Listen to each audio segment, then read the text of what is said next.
السلام علیکم ورحمۃ اللہ وبرکاتہ۔ بچوں کی پرورش کے بہترین طریقے، اگر آپ ان طریقوں پر عمل کرتے ہیں تو آپ بہترین بچوں کی پرورش کر سکتے ہیں، اور یہ ماں باپ کی ذمہ داری ہے۔ نمبر 1، ماں کو دن میں کئی بار بچے کے ساتھ کھیلنا چاہیے، مثلاً اس کو خوب پیار کرنا، اس کا نام لے کر پکارنا، اس کو لے کر ٹہلنا اور اس کو ہنسانا، اٹھانا، بٹھانا چاہیے۔ اس سے ورزش بھی ہو جاتی ہے اور بچہ خوش و خرم رہتا ہے۔ اس طرح سے اس کو ماں کا پیار ملتا ہے جو اس کے لیے غذا کا کام دیتا ہے۔ نمبر 2، بچے کو پیدائش کے ابتدائی سالوں میں ماں باپ کا بھرپور پیار اور نگرانی اور ماں باپ کا قرب ملنا چاہیے، ورنہ یہ خلا اس کی ساری زندگی کو متاثر کر دے گا۔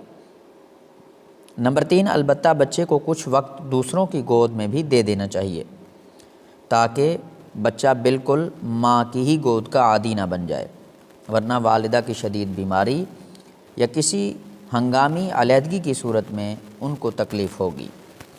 نمبر 4، بچہ جب گھٹنوں کے بل چلنے لگے پھر اس کو پیر چلنا سکھانے کے لیے لکڑی یا اسٹیل کی 3 ویل والی گاڑی دے کر اس کے سہارے کھڑا ہو کر چلنا سکھانا چاہیے۔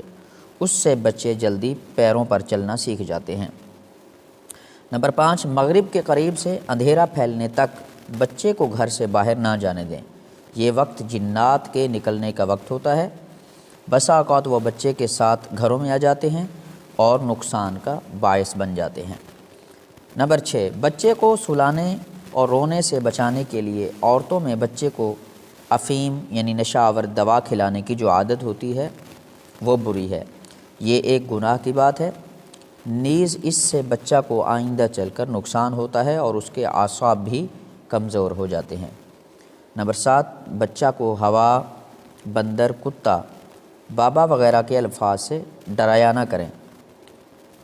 ڈرانے سے بچہ جو ہے بزدل اور ڈرپوک ہو جاتا ہے، اور اس کو بہلانے کے لیے اچھے اور سچے کلمات بولنا چاہیے۔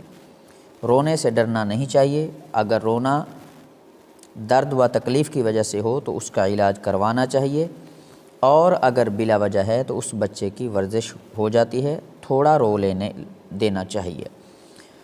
نمبر 8، بچہ ہر چیز کو ہاتھ میں لیتے ہی منہ میں رکھنے کی کوشش کرتا ہے، اس لیے اس کے ہاتھ میں جو ایسی چیز ہو کہ اس کا منہ میں رکھنا یا نگل جانا مضر ہو تو فوراً چھین لینا چاہیے۔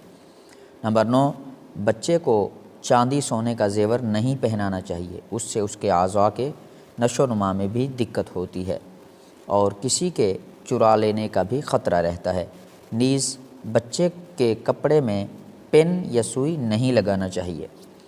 نمبر 10، بعض بچے موزے یا جوتے پہنے سو جاتے ہیں، انہیں اتار دینا چاہیے۔ نمبر 11، بچوں کے ناخن بڑھ جائیں تو فوراً کاٹ دینے چاہیے، ورنہ میل بھرا رہتا ہے، اور زیادہ بڑے ہو جائیں تو بھی بدن پر کبھی کھرونچ لگنے کا خطرہ ہوتا ہے۔ نمبر 12، بچے کو روز نہلائیں، یہ عادت شروع سے ہونی چاہیے، ورنہ پھر بچہ پانی سے ڈرتا ہے اور نہلانے سے اس کو بخار آنے کا خطرہ ہوتا ہے۔ نہلانے کے لیے نیم گرم صاف ستھرا پانی استعمال کرنا چاہیے۔ نمبر 13، ماؤں کو چاہیے کہ بچے کی پرورش کے زمانے میں بچے کو بھی صاف ستھرا رکھیں اور خود بھی صاف ستھری بن سنور کر رہیں تاکہ اس کا بچے پر اچھا اثر پڑے اور شوہر بھی خوش رہ سکے۔ بچے کا بدن اور کپڑے صاف ستھرے رکھنے کی شکل یہ ہے کہ اس کو روزانہ گرمی کے موسم میں دن میں 2 دفعہ نہلانا چاہیے، اور نہلانے کے بعد تولیہ سے بدن اچھی طرح صاف کرنا چاہیے۔ بچے کے لیے کئی جوڑے کپڑے تیار رکھنا چاہیے۔ کپڑے اس طرح کے بنے ہونے چاہیے جن میں نہ تو موٹی موٹی سلوٹوں والی سلائی ہو اور نہ ہی چبھنے والے بٹن ہو، اور نہ ان میں گوٹا وغیرہ لگا ہو جو بدن میں چبھتا ہے۔ نیز گلا اور آستین تنگ نہ ہونی چاہیے۔